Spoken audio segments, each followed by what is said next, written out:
সপ্তাহে শেষে ফের ট্রেন বিভ্রাট শিয়ালদহ দক্ষিণ শাখায়।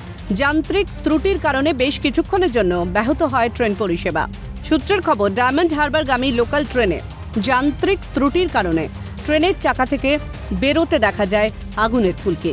বিষয়টি সুভাষগ্রাম স্টেশনের প্ল্যাটফর্ম থেকে যাত্রীরা প্রথম প্রত্যক্ষ করে।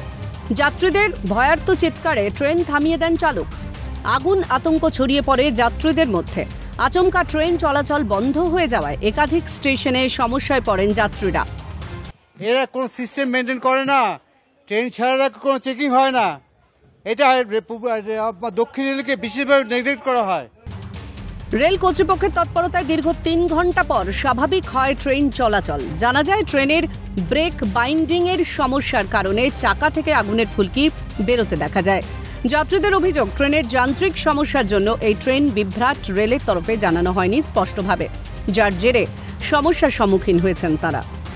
ব্রেক বাইন্ডিং এর ক্ষেত্রে মূলত এই সমস্যা তৈরি হয়েছে যে ব্রেক থাকে সাধারণত ট্রেনে, সেই ট্রেনের ব্রেকের সমস্যা, এবং সেখান থেকেই আগুন, এবং যাত্রীরা সেই আগুন দেখে কার্যত ভীত হয়ে পড়েন, তারা চিৎকার করেন।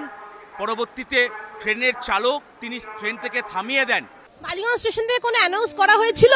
না, কোনো অ্যানাউন্স করা হয়নি।